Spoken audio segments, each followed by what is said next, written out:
Ils ont 15 ans, ils s'apprêtent à rejoindre seuls les États-Unis depuis le Mexique. 3000 km qu'ils vont parcourir à bord d'un train de marchandises. Tiens, regarde, il y a un train arrêté là-bas. Viens, on y va. Juan et Raphaël ont fui le Honduras, où leur vie était menacée. Ils voyagent seuls, sans argent. Ils savent que ce voyage peut leur coûter la vie, mais ils sont prêts à tout pour arriver aux États-Unis. Tu crois que ça va être un train comme ça sur lequel on va monter, nous? Tiens, regarde. Nous, on pourrait se mettre ici. Là, on sera en sécurité. Mais en haut, c'est chaud, non? Monter et descendre du train en marche, à ce jeu-là, des centaines de migrants sont morts. Parmi eux, des mineurs, ils sont de plus en plus nombreux. Malgré les risques, ces 3 dernières années, plusieurs dizaines de milliers d'adolescents sont passés par ici. Les jeunes migrants, qui vont tenter de prendre le train pour la première fois, écoutent les conseils. Le train, faut pas que tu l'attrapes de face. Jamais. Si le train part vers là, par exemple, toi tu l'attrapes avec ta main droite et tu cours à côté comme ça. Et là tu poses un premier pied. Mais surtout, ne lâche jamais. Jamais. Parce que si tu tombes, le train t'aspire et te passe dessus. Et là t'es mort. Mais une fois sur le train, le pire est encore à venir. Car des bandes armées rackettent les migrants. Si tu vois des mecs qui montent sur le train avec des machettes, des pistolets, toi tu te couches sur le sol et tu restes immobile. Et tu ne bouges pas. Tu leur files toutes tes affaires, toutes, n'hésite même pas. Tu leur donnes ton sac à dos. Surtout, fais pas le fier, tu résistes pas. Sinon, ils te butent direct.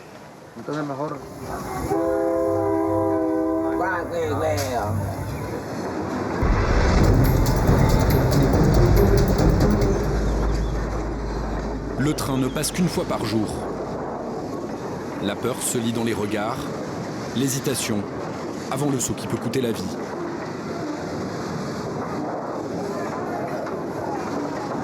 La peur de la chute fatale, des jambes sectionnées. Alors il y a ceux qui sautent et ceux qui hésitent encore.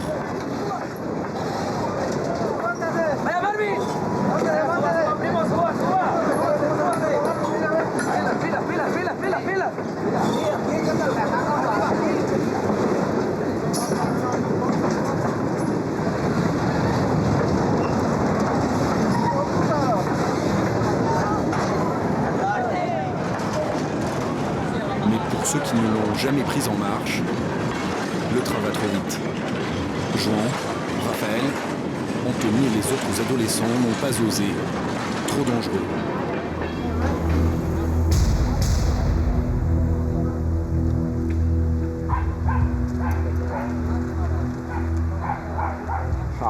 On va voir si on prend le prochain, s'il va plus lentement.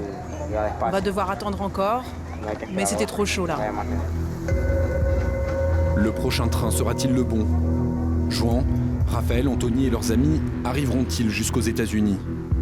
Les adolescents migrants, c'est le nouveau défi de l'Amérique. Stunning breaking news. A massive Une arrivée surge of massive illegal de jeunes immigrants migrants is illégaux est en underway cours, et right je dis now, bien and we do massive. mean massive. Plus de 5000 enfants et adolescents arrêtés chaque mois aux États-Unis depuis 2 ans. Les Américains les ont surnommés les Dreamers, les rêveurs. Des adolescents qui fuient l'ultra-violence des gangs d'Amérique centrale et qui voyagent sans leurs parents, prêts à braver tous les dangers. C'est leur histoire que nous allons vous raconter. Celle de Juan et d'Anthony, 15 ans. Ils ont décidé de prendre le train de marchandises qui traverse le Mexique jusqu'à la frontière avec les États-Unis. Faut qu'on soit bien réveillé dans le train. Si tu tombes, t'es mort. Après le train, il faut encore franchir la frontière avec les États-Unis, en voiture, puis à pied. C'est ce que vont faire Juan et Jesus, 2 cousins. Ils ont 15 ans, leur famille a payé un passeur pour leur faire traverser le désert. Pour faire passer chaque clandestin de l'autre côté de la frontière, je touche $1000. La drogue rapporte plus, mais avec les migrants, on se fait beaucoup d'argent. Marchez derrière moi. Et voici ce qui les attend du côté américain. Des milices privées qui chassent les migrants dans le désert. C'est un grand jeu, et on va jouer nous aussi. Attention, ça bouge.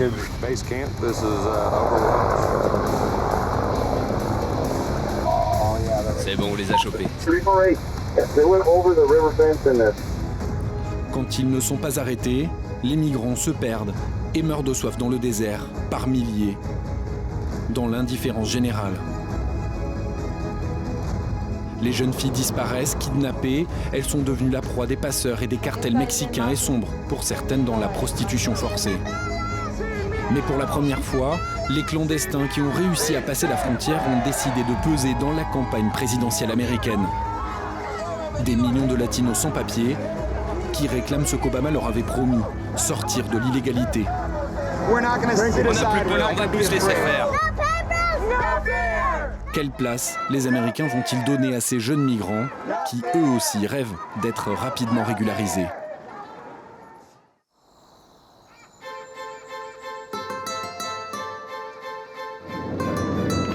Leur route commence tout au sud du Mexique, à la frontière avec le Guatemala, dans les Chiapas. Les adolescents ont quitté le Salvador, le Honduras et le Guatemala quelques jours plus tôt pour rejoindre Palenque, leur première étape au Mexique. Ils sont venus à pied, en bus, jusqu'à cette petite ville, installée le long de la voie de chemin de fer. C'est le départ du train qui remonte vers le nord, en direction des États-Unis. Un train de marchandises que les migrants ont surnommé la bête. Le moyen de transport le plus rapide, le moins cher, le plus dangereux aussi. C'est lui qu'empruntent les milliers de jeunes adolescents.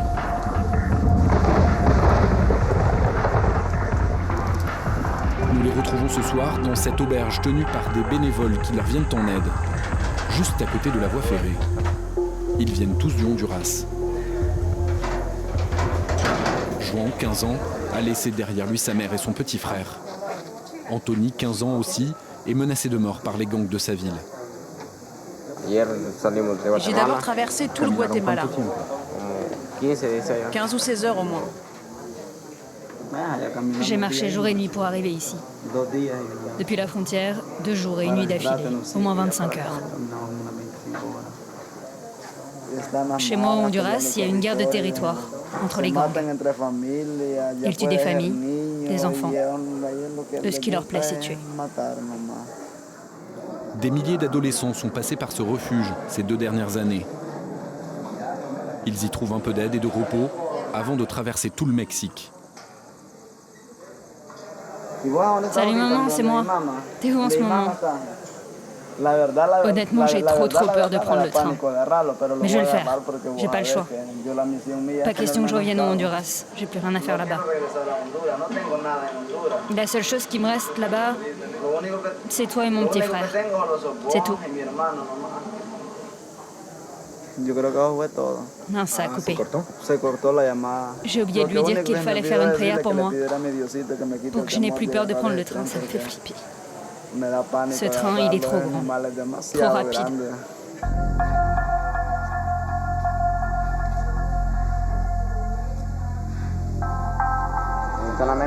Ce qu'on veut, c'est aller au bout, arriver là-bas. On va tout faire pour.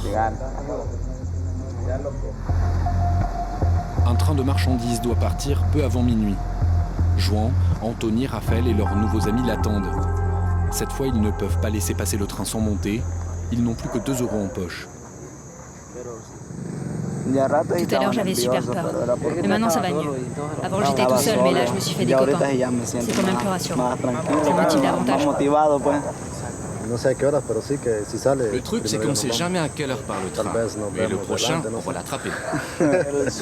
Mon rêve, c'est de pouvoir aider ma famille, avoir un vrai travail, économiser le plus possible et un jour revenir au Honduras pour avoir une vie tranquille. Moi, je pense surtout au train, les gars. J'espère que ça va pas être trop dangereux. Surtout, je sais qu'on va devoir rester éveillé tout le temps quand on sera dessus. Parce que si tu dors, tu tombes. Et là, va vraiment falloir qu'on soit bien réveillé tout le temps.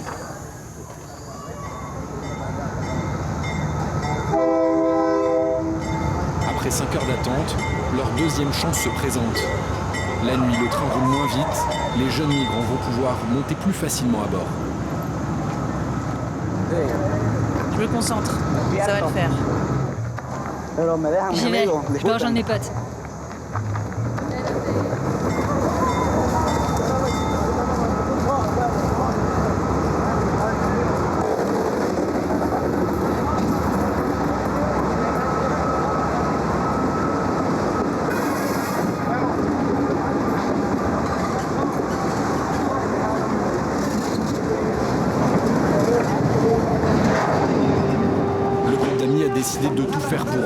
descendre. Mais Juan est impatient de monter lui aussi. Le train va bientôt accélérer.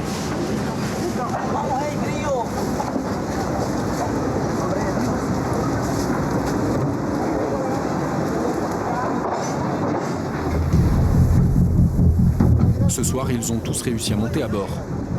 Chacun a choisi sa place pour y passer la nuit. Anthony, lui aussi, a réussi à monter.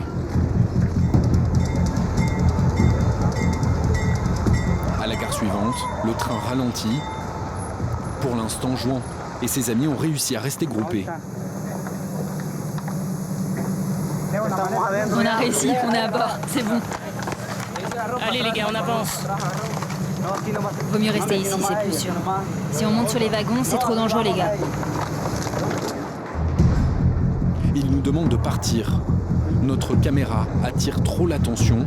Ils ont peur de se faire repérer et racketter.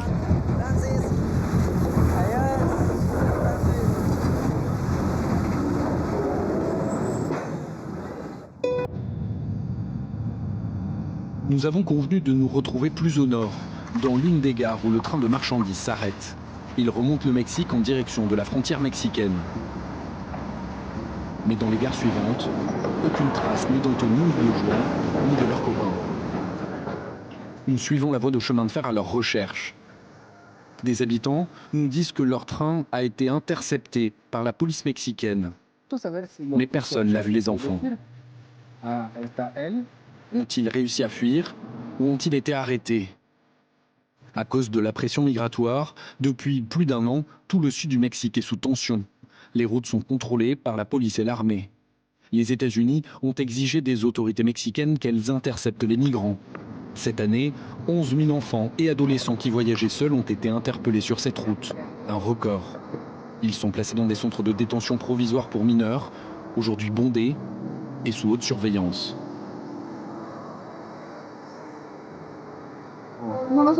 J'ai pas le droit de parler de ça avec vous. Et vous n'avez pas le droit de filmer. Juan et ses amis se trouvent peut-être dans ce centre, comme celui-ci situé au nord du pays. Après de longues négociations, nous en obtenons l'accès. Une trentaine d'enfants et d'adolescents sont enfermés ici en ce moment. Nous n'avons pas le droit de leur parler, ni de montrer leur visage. Tous ont été arrêtés alors qu'ils tentaient eux aussi de se rendre illégalement aux États-Unis, comme Juan, Anthony et leurs amis. C'est bizarre quand même, on dirait une prison pour enfants. Non. En fait... Non, pas du tout. Ici, on traite les enfants chaleureusement. On ne les traite jamais comme des délinquants. Ils n'ont commis aucun crime. Mais ils n'ont pas le droit de sortir. Ils ne peuvent pas sortir pour leur propre sécurité. Les enfants ne peuvent rester enfermés là plus d'un mois. Ils sont ensuite expulsés du Mexique et rendus à leurs parents. Retour à la case départ. Débordés par l'afflux de jeunes migrants, les autorités mexicaines sont en train d'agrandir le centre de rétention. Bien sûr, nous avons un système de sécurité dans tout l'établissement. C'est pour être sûr que le séjour des enfants se passe bien. Ça rassure les parents. Si Juan, Anthony et leurs amis n'ont pas été arrêtés, ils ont peut-être réussi à atteindre le nord du Mexique. La route des trains de marchandises permet d'atteindre en un mois les États-Unis par 3 portes d'entrée, Nogales, Ciudad Juárez et McAllen. Nous décidons de nous rendre d'abord à Nogales à la recherche des adolescents. Une fois sur place, ils devaient retrouver un passeur pour franchir la barrière qui sépare le Mexique des États-Unis. Nogales, une ville de 200 000 habitants sous le contrôle des cartels de drogue qui se livrent une guerre sans merci. Le trafic d'êtres humains, c'est leur nouveau business. Quelques jours avant notre arrivée, 10 migrants ont été assassinés et leurs passeurs décapités. Nous vérifions, il ne s'agit pas de Juan ni de ses amis. Nous sollicitons de très nombreux passeurs. Après plusieurs jours de négociations, l'un d'entre eux accepte finalement de nous laisser l'accompagner. Il se fait appeler Daniel Il a 27 ans. Sa spécialité, justement, ce sont les adolescents.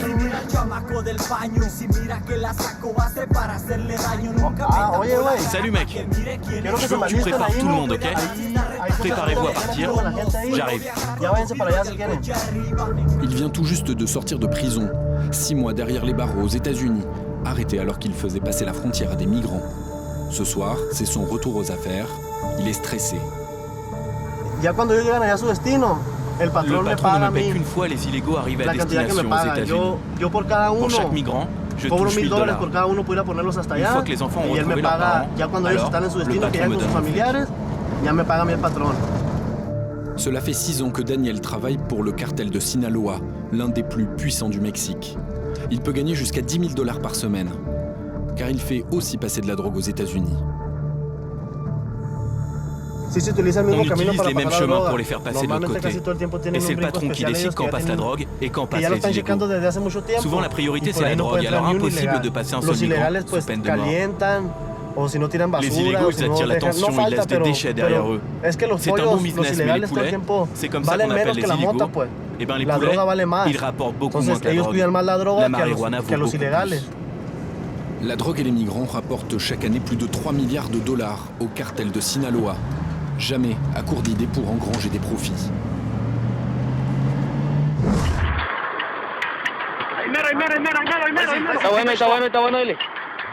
Les migrants qui ne peuvent pas payer leur passage au cartel sont contraints de transporter la drogue aux États-Unis. S'ils sont pris, leur voyage se terminera en prison.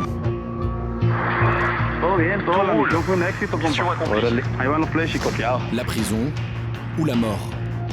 The violence around Mexico's drug trade is reaching new and ever deadlier heights. Ces 8 dernières années, plus de 50 000 personnes ont été tuées dans cette guerre qui oppose les cartels mexicains. Une guerre pour le contrôle du trafic de drogue et désormais des migrants. Ils sont capables de tout, violents, sans scrupules, et les migrants sont leurs premières victimes. Otra mortífera tragedia vinculada con la inmigración de indocumentados. Al menos 9 guatemaltecos murieron. Nogales s'est-elle transformée en un piège mortel pour Juan et Anthony. C'est ici qu'ils avaient prévu de franchir la frontière. À Nogales, le cartel de Sinaloa cache les migrants dans ce quartier, situé dans les hauteurs de la ville.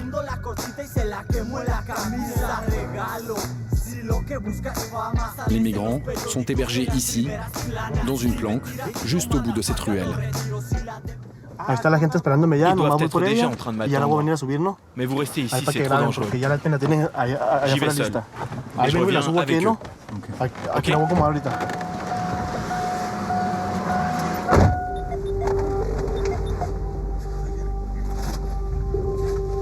Ce soir, Daniel aura 3 personnes à faire passer aux États-Unis.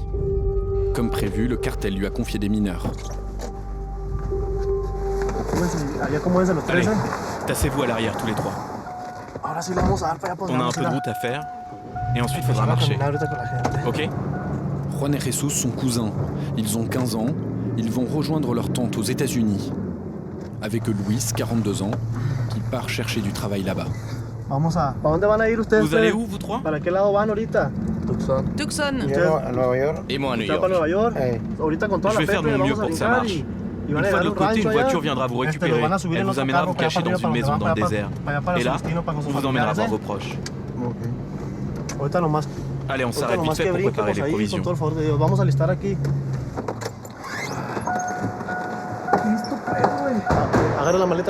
tu prends le sac dans le coffre. Et tu mets les courses à l'intérieur. J'en ai pris pour tout le monde.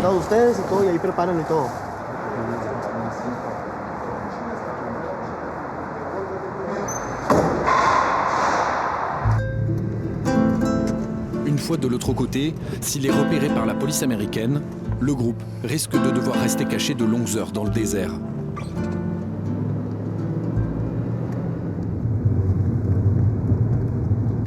Qu'est-ce que vous pensez faire aux États-Unis?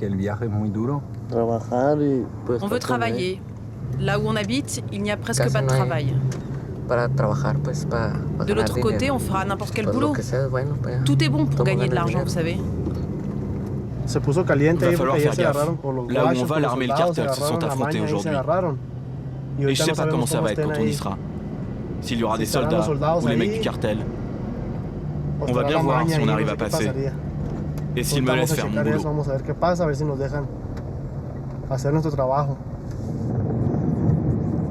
Il est 22h, la ville est déserte.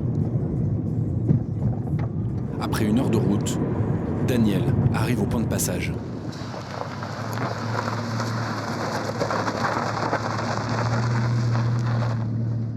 Les lumières au loin, ce sont les États-Unis, à quelques kilomètres seulement, de l'autre côté de la barrière. Prenez un sac, les jeunes. Et venez que je vous explique. Ici, il faut faire attention aux caméras qui sont là-bas. Alors on va passer par là, en se cachant. Il faut qu'on arrive à cet endroit que j'ai repéré. Et là, on va rester à observer. Au cas où les flics américains nous attendraient de l'autre côté. Allez, on y va. Le groupe va devoir marcher pendant près d'1 heure dans l'obscurité. Daniel les guide vers un endroit de la barrière où l'on peut se faufiler pour passer de l'autre côté. Marchez plus par là. Viens derrière moi. Faut pas qu'on puisse nous voir de là-bas. Baisse-toi. Baisse-toi. Il craint que des hommes de main des États, le cartel concurrent, ne les repèrent dans la zone.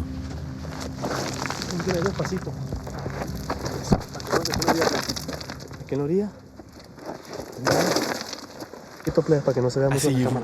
Faut pas qu'on nous voie. On va faire une pause ici pour voir si on entend quelque chose. Comme le bruit d'une voiture.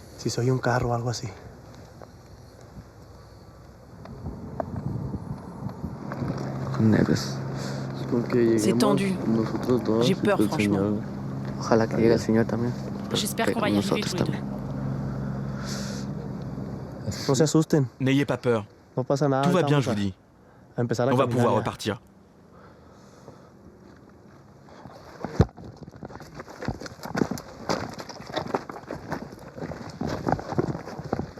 La barrière est maintenant à moins d'1 kilomètre.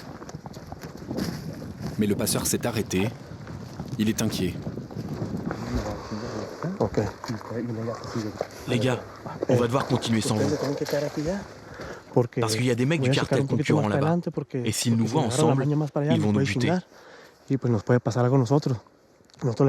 On va aller voir si on peut passer quand même. Mais c'est chaud. Allez, on continue.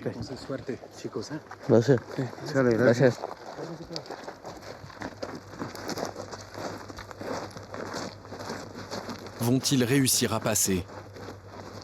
Une fois de l'autre côté de la frontière, le groupe va encore devoir marcher plusieurs kilomètres pour retrouver la voiture qui les attend. Daniel nous a donné rendez-vous devant une station-service sur la route de Tucson. Nous passons nous aussi, légalement, côté américain. Voici le point de rendez-vous, mais les heures passent et le groupe n'apparaît pas. Daniel, le passeur, ne répond pas au téléphone. Nous vérifions auprès des autorités américaines. Ce soir-là, personne n'a été arrêté.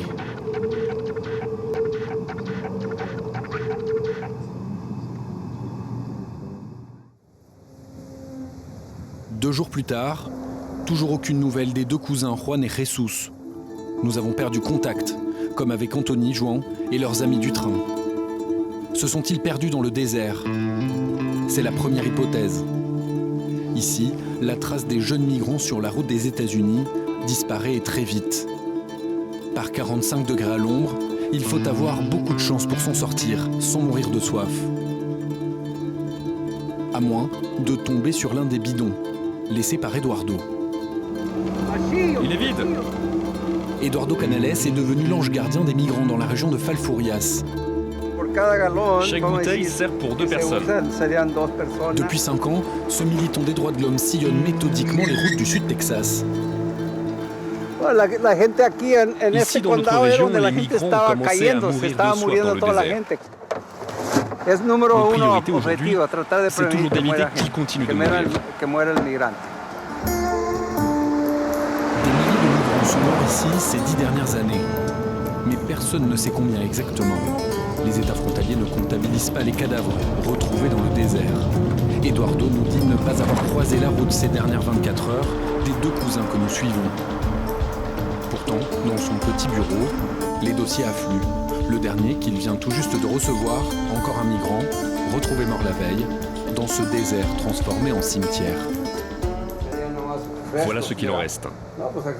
Au moins ce corps était encore entier. C'est pas souvent comme ça. Là, regardez. Il reste à peine le squelette. Juste le crâne en fait. Et ce corps-là, les animaux avaient déjà commencé à le dévorer. C'est pour aider les familles qu'il compile méthodiquement ces centaines de dossiers. Au moins la moitié des corps qu'on retrouve dans le désert ne sont jamais identifiés. Des corps inconnus. Les familles sont désespérées. Elles aimeraient bien faire leur deuil, mais c'est impossible. Ces derniers mois, il a recensé de plus en plus de cas de disparition de jeunes adolescents. Il faut que j'appelle une famille qui m'a demandé de l'aide. Leur fille a disparu. Elle a 14 ou 15 ans, je crois. C'est une photo récente d'elle.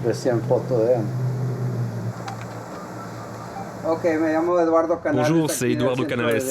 J'aimerais vous poser quelques questions. Comment était-elle habillée quand elle a disparu? Vous vous rappelez? Elle avait une chemisette couleur crème. La jeune adolescente disparue s'appelle Anaëlle.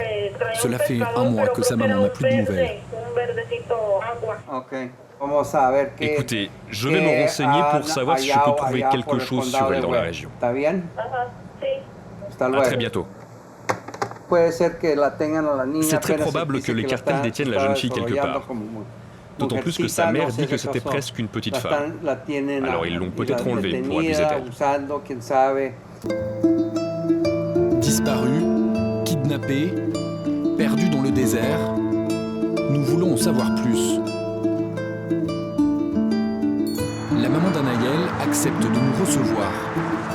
Elle habite à 800 km de là, à Dallas, dans le Texas. Dans cet état frontalier, plus d'1 500 000 latinos illégaux, des familles éclatées qui font tout pour faire venir leurs enfants restés au Mexique ou au Honduras. Juana, la maman d'Anaëlle, vit depuis 10 ans aux États-Unis, sans papier. Depuis, elle a eu 2 filles. Elles sont nées aux États-Unis. Elles sont pourtant illégales, elles aussi. Le droit du sol ne s'applique pas aux enfants de clandestins.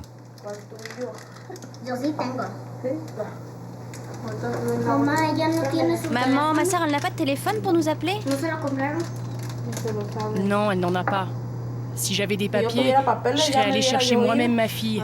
J'aurais pas eu besoin de demander à un passeur. Et maintenant, je ne peux même pas aller voir où elle a disparu. Sans papier, c'est impossible. Juana est femme de chambre dans un hôtel de Dallas. Elle avait franchi illégalement la frontière grâce à un passeur. C'était il y a 10 ans. Elle avait dû laisser sa fille, Anaëlle, âgée de 4 ans, à ses parents au Mexique. Juana ne l'a pas revue depuis. Toute la famille avait prévu de fêter les 15 ans d'Anaëlle dans quelques semaines. Mais l'adolescente a disparu alors qu'elle franchissait la frontière avec un passeur. Elle m'a envoyé cette photo en mai dernier pour la fête des mères au Mexique. Les passeurs m'ont juste dit que la police migratoire avait arrêté ma fille. Mais je les ai appelés, j'ai demandé à tout le monde. Mais je n'ai toujours aucune nouvelle. Et vous avez payé combien pour le passeur? $2 000 pour qu'elle traverse la frontière. Et le passeur vous a remboursé? Bien sûr que non. Il ne rend jamais l'argent. Les 2 fillettes n'ont jamais vu leur grande sœur, à part en photo. Aujourd'hui, elles ont compris que celle qu'elles voulaient tant connaître a disparu. Moi, je voulais jouer avec elle. Je voulais m'endormir avec elle aussi. Mais tu te sens comment maintenant alors? Mal.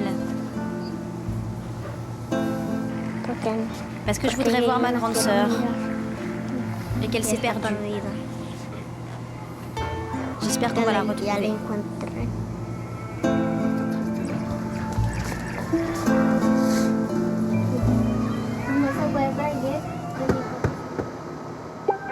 Que deviennent toutes ces fillettes, ces adolescentes qui disparaissent alors qu'elles sont entre les mains de leurs passeurs? Anaëlle, l'adolescente de 14 ans, a franchi la frontière mexicaine à Ciudad Juárez, la 2e porte d'entrée aux États-Unis, l'une des villes les plus dangereuses au monde. tristement connu pour ses disparus. Pendant les années 90 et 2000, des centaines de Mexicaines ont été abusées sexuellement et assassinées, ici, par les cartels mexicains. Les jeunes migrantes sont-elles en train de devenir les nouvelles disparues de Juárez? Personne ici ne veut parler du sujet, parce qu'il touche un business très sensible, géré par les cartels, la prostitution infantile. Un passeur, qui connaît bien leur méthode, a accepté de nous en parler. Quand les jeunes migrants arrivent ici, ils en obligent beaucoup à se prostituer. Le gang qui gère ça ici, les gens ont même peur de dire son nom. Mais on les appelle les Aztèques. C'est eux qui gèrent le trafic de clandestins dans la zone. Je voudrais pas avoir de problème avec eux. Antonio est passeur d'enfants, il est né ici et il travaille en indépendant depuis plus de 10 ans. S'il témoigne, c'est pour dénoncer les pratiques de ses concurrents. Ils achètent et vendent des enfants. Même des petits garçons, mais surtout des filles. Malheureusement, ceux qui veulent passer la frontière sans leur aide, ceux-là, ils les battent à mort. C'est horrible à voir. Tout ça au nez à la barbe des flics américains là-bas, qui patrouillent tout le temps. Et n'oubliez pas que ces gangs, ils font du trafic de drogue. Ils trafiquent des êtres humains et de la drogue.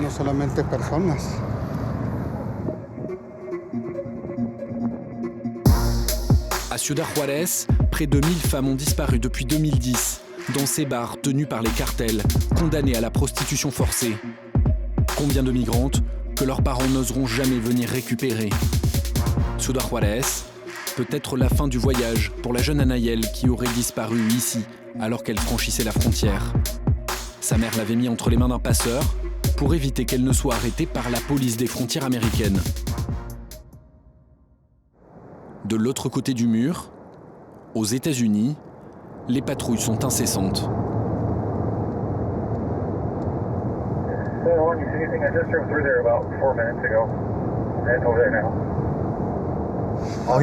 Ah, ça bouge. On a repéré du mouvement sur le cadavre. Ce soir, l'officier américain Calvillo de la police des frontières est chargé de la surveillance du mur, juste de l'autre côté de Ciudad Juárez. T'as vu quelque chose? L'officier Calvillo vient d'être appelé en renfort avec sa collègue, l'officier Léon. On a 3 personnes qui sont en train d'essayer de passer illégalement aux États-Unis en ce moment. Ils vont vers l'est. Ils ont franchi la barrière. La poursuite s'engage. Un hélicoptère guide les véhicules vers les fuyards.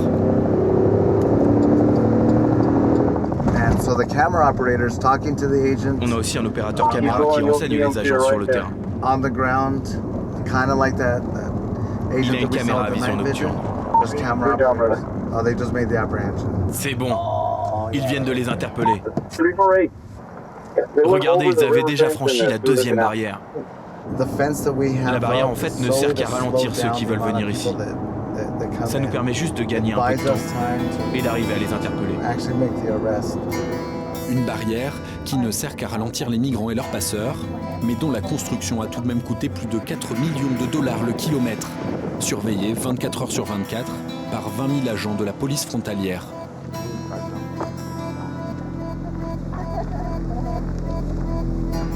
Là-dessous, il y a une longue plaque de métal qui va très profond. C'est pour éviter les tunnels. Mais bon, ils finiront toujours par passer. Ça sert juste à les ralentir. Les États-Unis dépensent chaque année plus de 4 milliards de dollars pour empêcher les migrants d'entrer. Mais les cartels ont toujours une longueur d'avance.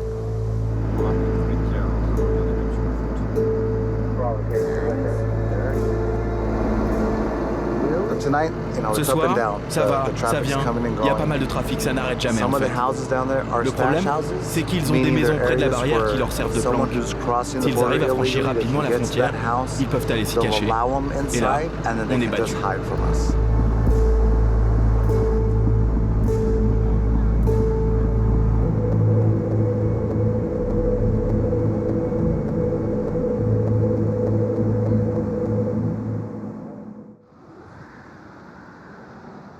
Un jeu du chat et de la souris, qui se déplace maintenant dans le désert, au sud de l'Arizona.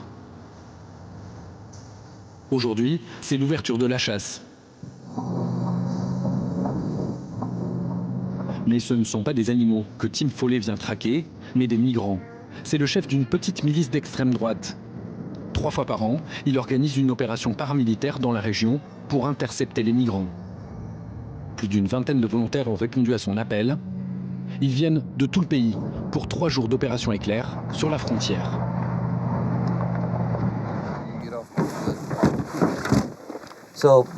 Alors, les cartels ont un chemin qui franchit la frontière, et ils passent juste ici. Et ils remontent par les montagnes. Sauf si on poste des hommes là. Certains d'entre eux sont vétérans, mais la plupart n'ont jamais fait l'armée. Ils sont plombiers, commerciaux, vendeurs ou anciens policiers. En Arizona, les armes sont en vente libre, même les fusils d'assaut. N'importe qui peut en porter, alors ils viennent jouer à la guerre, le temps d'un week-end.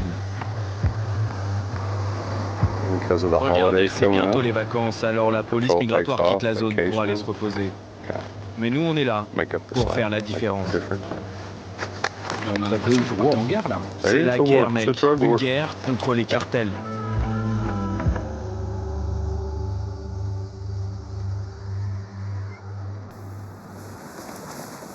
Deux hommes ont été chargés d'aller occuper un point stratégique, un poste d'observation utilisé par les guetteurs des cartels. Ils doivent arriver au sommet sans être repérés.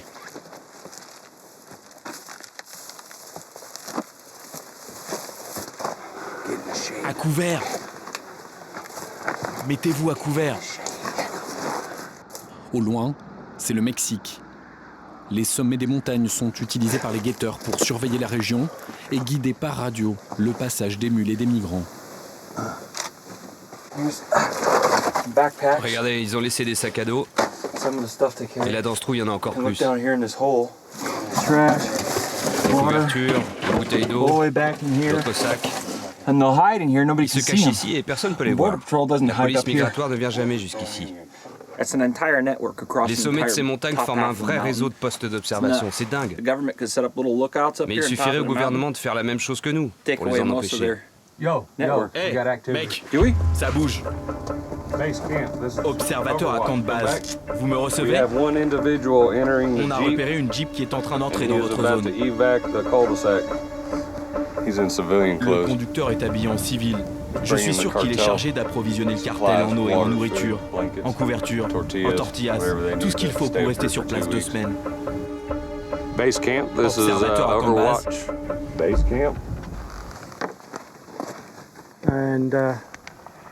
Bien reçu, on va avoir le véhicule en visuel.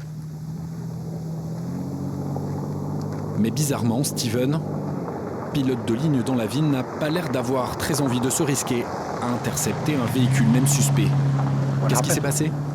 J'ai dû le laisser passer. Vous aviez l'air inquiet. Le problème, c'est que s'ils ont l'air suspects, s'ils ressemblent à des trafiquants de drogue, alors on peut tenter de les arrêter, de les retenir en tout cas. Mais on doit être très prudent. On n'a aucun pouvoir ici, on n'a pas le droit d'arrêter les gens. Seule la police migratoire a le droit. La milice n'a pas le droit d'interpeller les migrants. Leurs armes ne servent qu'à leur faire peur, à ralentir leur progression pour les pousser dans les zones surveillées par la police. Tim et sa milice occupent donc le secteur, des paramilitaires en mission, auxiliaires officieux de la police. Et ici, les autorités ont renoncé à construire un mur sur plus de 1300 km. Trop cher. C'est là qu'ils vont se positionner. Et voilà, ça s'arrête là. C'est comme vous en Europe. Dès que vous rejoignez l'Union européenne, vous n'avez plus de frontières. Et quand vous n'avez pas de frontières, vous n'avez pas de pays. Le groupe n'a pas vraiment de scrupules. Il chasse les trafiquants de drogue, mais aussi les migrants, même les plus petits.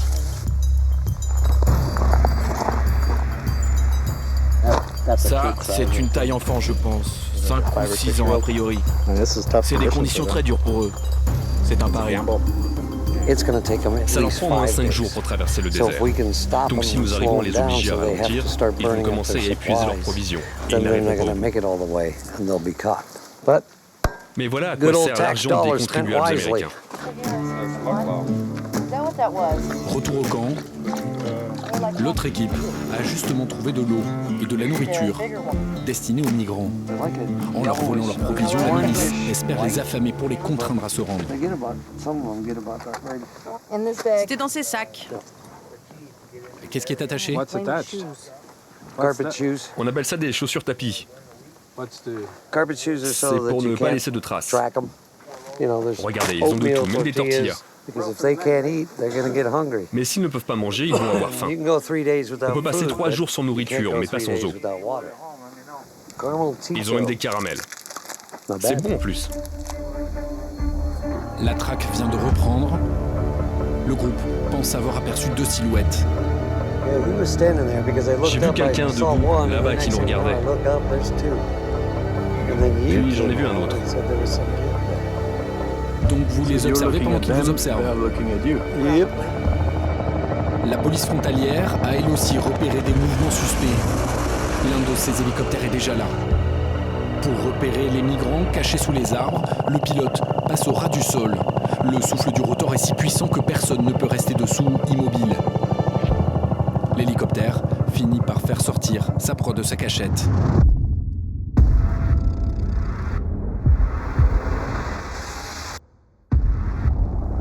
Mais la course-poursuite continue. Dans le camp, les hommes de la milice attendent le signal du départ. Ils ne peuvent pas intervenir pendant que la police frontalière est toujours sur zone. À la nuit tombée, l'hélicoptère finit par abandonner. Les fuyards ont réussi à lui échapper. C'est au tour de la milice de Tim d'entrer en scène. Si on en arrive là, c'est parce que c'est l'enfer. Les immigrés sont partout. Même si le gouvernement dit qu'il n'occupe que les emplois que les Américains ne veulent pas, les immigrés le font quand même, et pour moins cher. Les salaires ont chuté. Alors avec la crise, j'ai tout perdu, ma maison, ma voiture, tout. Je suis venu ici et j'ai créé ce groupe. Tout ça, c'est un gros jeu. Et c'est eux qui fixent les règles. Et nous, on a décidé de jouer avec eux. Tim a disposé ses hommes en plusieurs groupes. L'objectif est de rabattre les migrants vers lui, pour les empêcher de revenir vers la frontière mexicaine. Une véritable chasse à l'homme dans le désert. On bloque la frontière. Ils n'ont pas pu revenir en arrière. On a entendu une voix de femme. On dirait que vous traquez un animal. Je crois que chasser un animal, c'est plus facile. Parce qu'un animal ne pense pas comme nous. Là, ce qu'il faut faire, c'est penser comme les fuyards. La piste part plein sud, en direction du Mexique. Les migrants tentent d'échapper à la milice.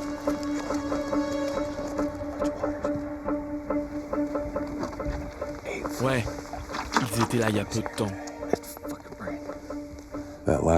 Cette ligne-là, c'est la frontière. Ici, il n'y a pas de barrière. On va éviter d'aller plus au sud, surtout de nuit. Faudrait pas qu'on en ferait une loi internationale ou un truc de ce genre. On va revenir au pays, c'est plus prudent. Sans s'en rendre compte, les 2 hommes étaient entrés illégalement au Mexique. En 10 ans, plus d'une dizaine de milices comme celle-ci ont été créées le long de la frontière, symptôme d'une société américaine qui se radicalise. L'immigration est devenue le thème principal de la campagne présidentielle. L'élection qui désignera le successeur de Barack Obama a lieu dans quelques mois. Un candidat a décidé de tout miser sur le sujet, Donald Trump, milliardaire, candidat ultra-conservateur. Nous devons construire un mur, et on doit faire ça vite. Face à lui, Hillary Clinton, la démocrate, qui promet de défendre les droits des latinos illégaux. La course à la Maison-Blanche est lancée. 2 camps s'affrontent, légalisation ou statu quo.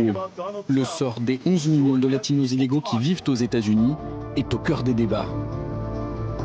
Obama a tranché. Par décret, il a demandé la régularisation des clandestins arrivés avant 2007 sur le territoire américain. Un choix politique fort, attaqué en justice par les républicains, cette mesure est bloquée depuis plus d'1 an. C'est possible? Oui, c'est possible! Ces latinos clandestins vivent aux États-Unis, certains depuis plusieurs années. Ils arrivent des 4 coins du pays. Ils se rendent devant le tribunal de la Nouvelle-Orléans qui va se prononcer sur la légalité du décret d'Obama. Leur avenir va se jouer dans quelques heures. On est venu montrer nos muscles, montrer combien on est nombreux. On va tout donner, on va se faire entendre. Des clandestins qui sortent dans la rue, crier qu'ils n'ont pas peur d'être expulsés.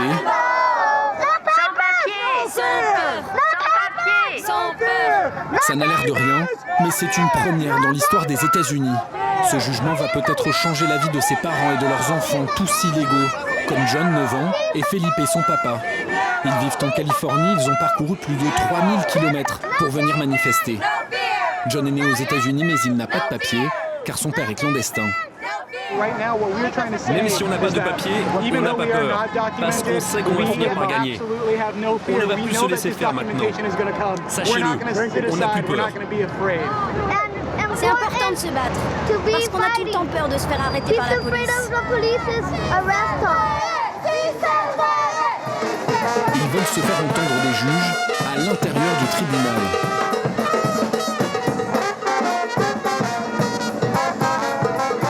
Ce sont eux aussi ces rêveurs, ces dreamers américains, illégaux parce que fils et petits-fils d'illégaux.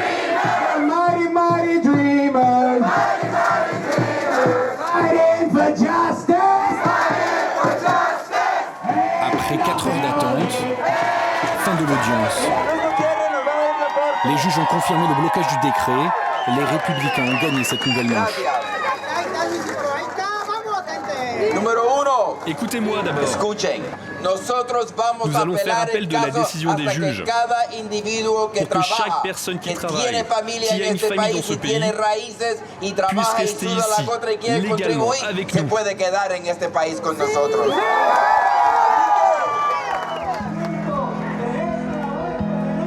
Il ne leur reste plus que la Cour suprême pour obtenir des papiers et donner un avenir à leurs enfants.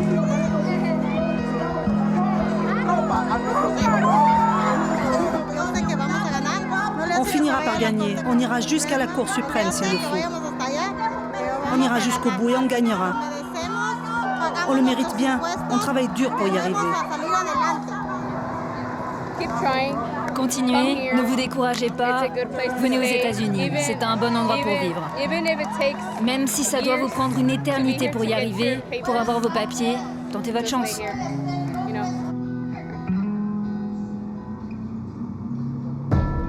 Le décret d'Obama continue de susciter de tels espoirs qu'aujourd'hui, même les plus vulnérables tentent leur chance. C'est à McAllen, à la frontière est des États-Unis, que nous allons les rencontrer.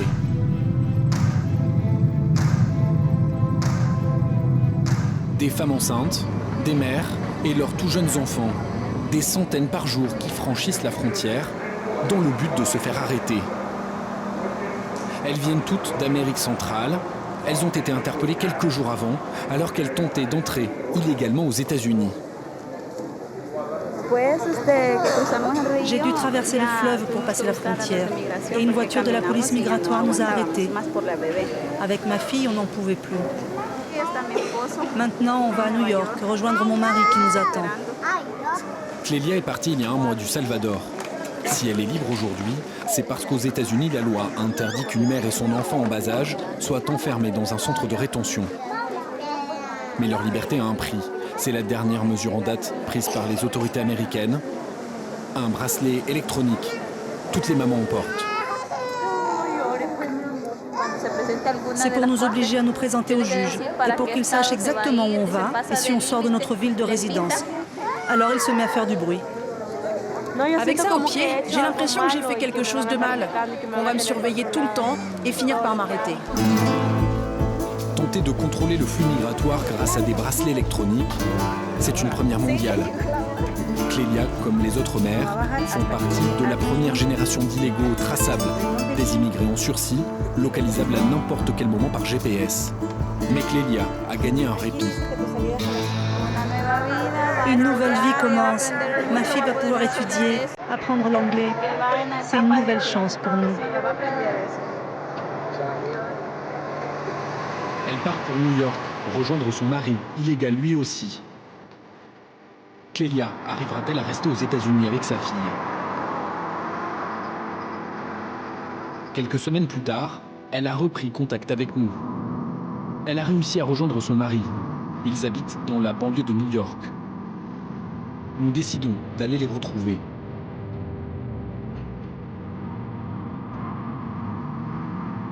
Il est 5 heures du matin. Toute la famille se prépare à partir.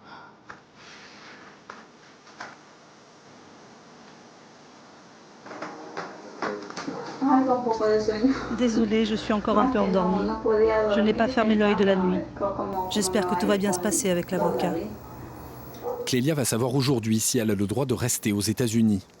Un avocat a accepté de la défendre bénévolement. Elle va se rendre pour la première fois à son cabinet dans le centre de New York avec son bracelet électronique. Son mari va l'accompagner. Il travaille comme cuisinier dans un restaurant depuis son arrivée aux États-Unis.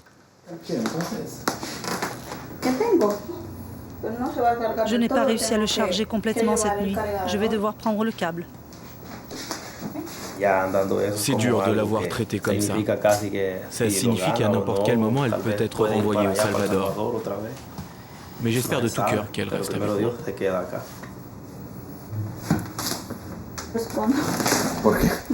Je le cache parce que sinon les gens me regardent bizarrement. Les personnes à qui on met un bracelet comme ça, normalement ce sont des criminels. Alors imaginez comment je me sens. Allez, on file.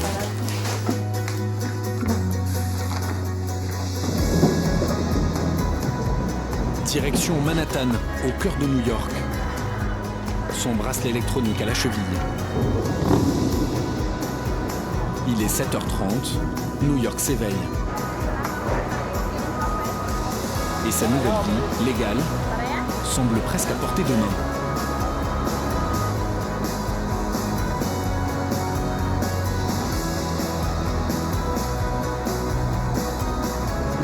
C'est incroyable. Les immeubles ici sont immenses. Tout est tellement différent. C'est là. L'adresse que vous cherchez est juste ici. Merci. Ce que je veux, c'est que l'avocat me dise que j'ai une chance de défendre mon cas. Pour ma fille, je pense que je pourrais obtenir l'asile. Mais c'est pour moi que je suis très inquiète.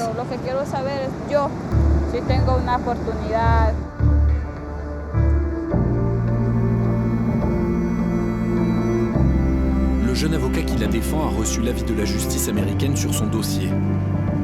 S'il est défavorable, Clélia pourrait être contrainte de repartir au Salvador et peut-être même séparée de sa fille. C'est la deuxième fois qu'elle tente d'entrer illégalement aux États-Unis. Nous ne pourrons pas assister à cet entretien.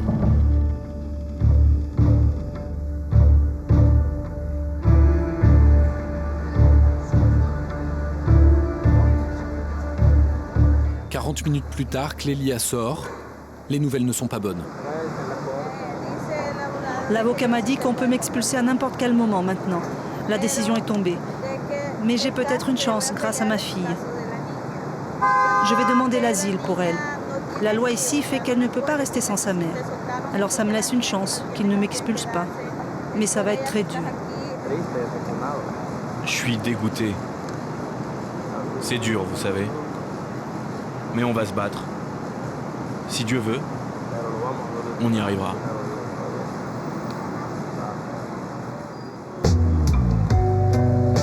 Un rêve brisé.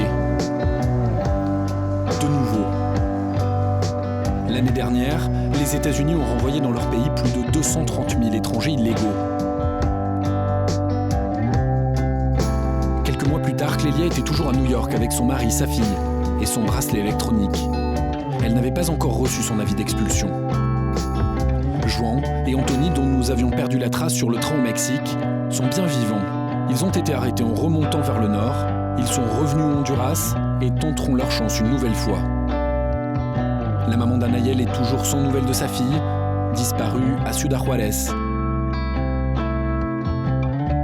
Enfin, les deux cousins, Juan et Jesus, sont toujours introuvables.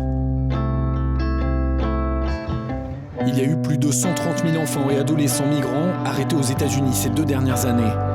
Mais combien d'autres disparus sur la route du rêve américain ?